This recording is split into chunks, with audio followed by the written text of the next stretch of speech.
Good morning, good afternoon, good evening, depending on where you are and what time of the day you're watching my video. I'm Chaudhry Abdullah Qasid, an organizational development and business process consultant.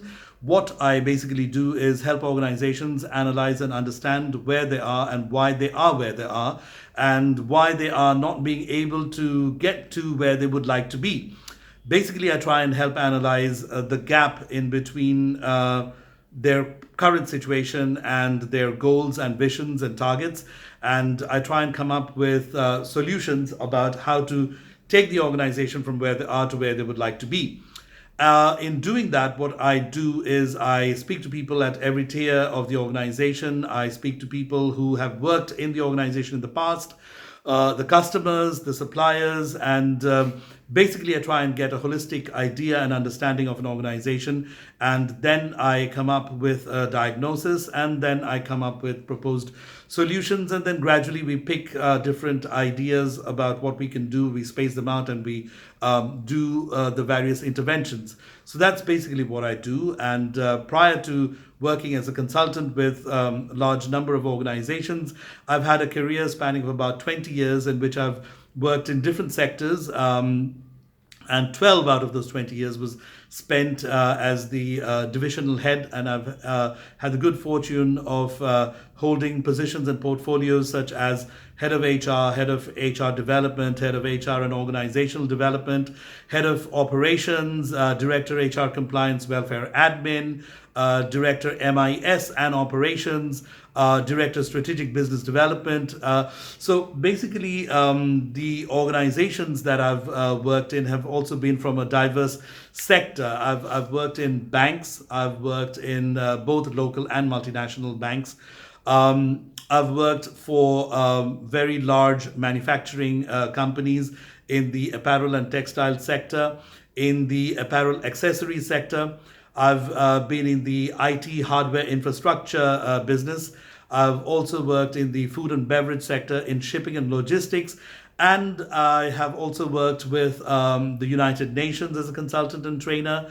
I have worked with a lot of international NGOs and donor agencies and embassies as well, and helped them implement some of their programs and projects.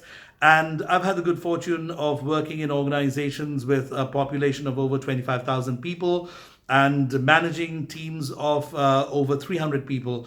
And through all these experiences, I've interviewed many thousands of people as part of consulting assignments, and also as part of recruiting people into the companies that I was working for, or where I was a consultant, or where I am a consultant. So all of these experiences have actually endowed me with a lot of insights and understanding about people, organizations, how organizations function, the kind of issues they face and why they face. And I would like to actually share my thoughts and ideas and insights with a wider audience beyond just with my clients. And that's why I thought that it would be a good idea to make a series of videos in which I share my thoughts with everyone else. And I thought of actually doing these videos in English because a lot of these issues that I have come across are pretty universal, and they cut across geographical boundaries, and therefore I would like to speak in English, which makes it much more accessible and applicable for audiences across the world. So having said that and explained who I am and what I do and why I'm making these videos, I would like to actually come now to talking about a specific subject, because it's not going to be possible to talk about a lot of things in a particular video with a time constraint. So the topic that I want to talk about today is about why people leave organizations, and why organizations are often complaining about not being able to retain people, and why they feel that a lot of people who hold important, responsible positions are often switching, and without even giving the proper notice time to companies. And by doing that, they place the organizations into considerable difficulties, and organizations suffer because of that. And they often ask with a lot of frustration why this happens. So there are a lot of reasons that I can actually identify, and which I will talk about in other videos. But I want to specifically talk about one reason in this video because of the time constraint. And that reason is because of the fact that people in most organizations across the world do not feel secure enough in their jobs. Therefore, they feel that it is a much wiser idea to be exploring for a better opportunity. And if a better opportunity arises somewhere, they make a switch. A lot of the times, maybe they're not even exploring, but opportunity seeks them out. And when it does, they make a switch. A lot of the times, even if they're not seeking opportunities, a lot of the employees spend a lot of time in doing other things on the side, which can generate a side income. And the reason they do that is because they feel that it would actually help to give them a safety net because they do not feel secure in the organization in which they're working. And therefore, even if they are still remaining with the organization is suffering because they're not being able to get the full output and dedication of that person. So, why does this happen? Why is this tendency there among people? If I analyze a little further into the reasons why this happens, then what I've found is that it's because in most of the organizations, when the top tier management or the company owners are communicating with the people, what they end up doing a lot of the times is giving out threats. They're always threatening about firing people or deducting salaries, suspending people, or talking about various kinds of punitive actions. Sadly, a lot of the times these are threats which are not even going to be carried out. But what ends up happening is that when these threats are being given on a regular basis, people who listen to that, they end up feeling very frustrated and demotivated. A lot of these persons have experienced considerable amount of threatening behavior in school, college, university, because that's a kind of framework where they have to operate under threats. Now, finally, when they've come to work in an organization, they do not like to endure or tolerate that kind of a stress if they can find a way out of it. And therefore, if they find that the organization is threatening them a lot of the times, then they would make a switch to a different organization. Another reason is because a lot of the companies, they don't just threaten, but they do carry out a lot of those threats as well. A lot of companies do actually go into a retrenchment mode whenever the company hits a crisis.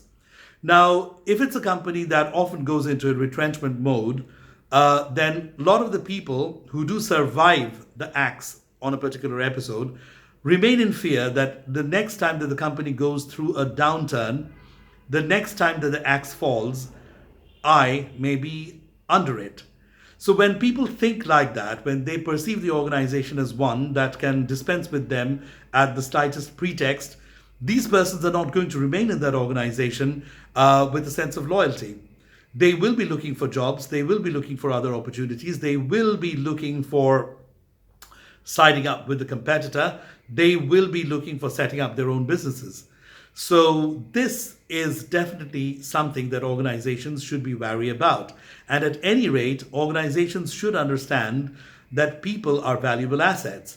And a lot of time has gone into teaching people to do the work that they do.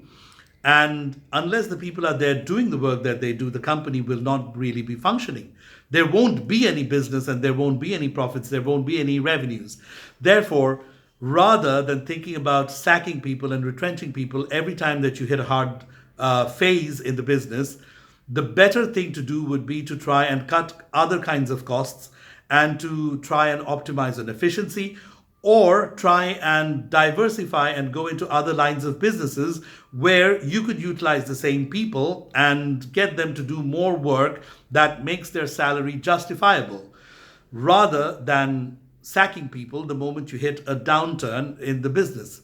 That is, on a strategic level, a much wiser thing to do on the long run, because most of the times when a company does hit a bad patch, it usually doesn't last beyond 6 months to a year, until and unless the company is really going into a very bad depression and the whole economy is also suffering. Most companies are usually able to turn around within a year or two.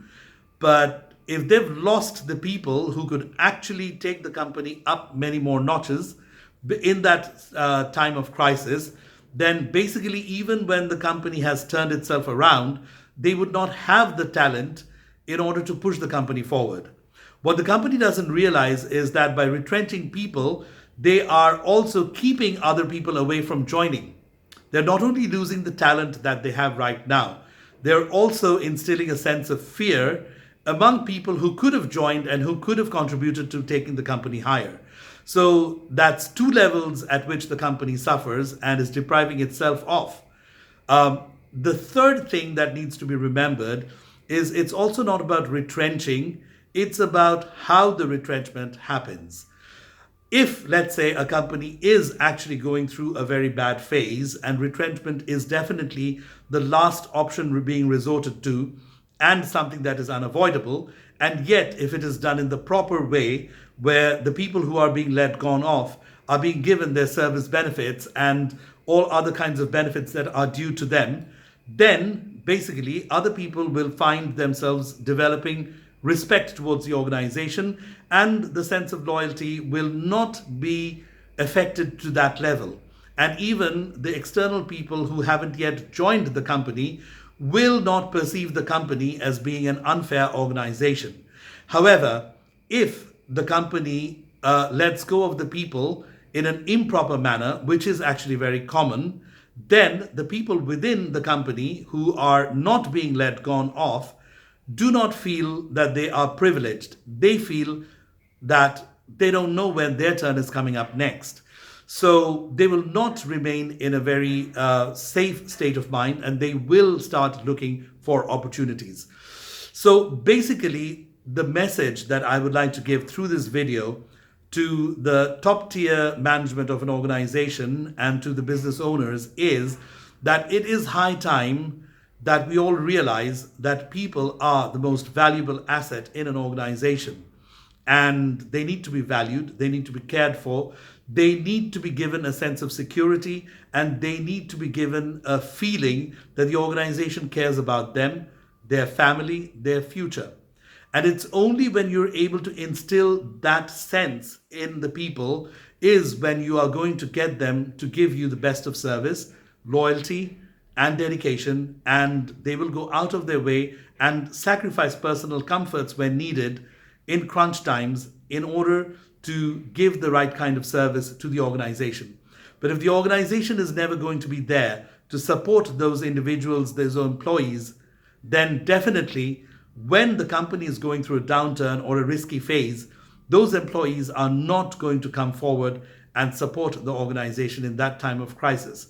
So it's a reciprocity that needs to be understood and appreciated by the top tier management and by the organization itself and by the organization owners.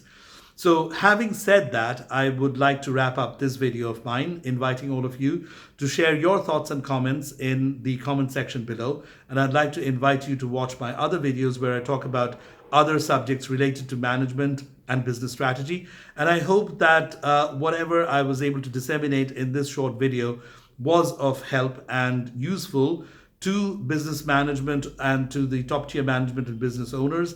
And I hope that you take into consideration whatever I've said in formulating your business strategies and formulating your path for the future, because this really does matter. People really do matter. Take care of people, people will take care of you. And when people take care of you, your organization will grow. And that is ultimately when you would be the happiest. So if you want to be happy, you've got to invest in the happiness of the people who can make you happy. Having said that, I now sign off. I'm Chaudhry Quaseed here, inviting you to watch my other videos as well. Thank you.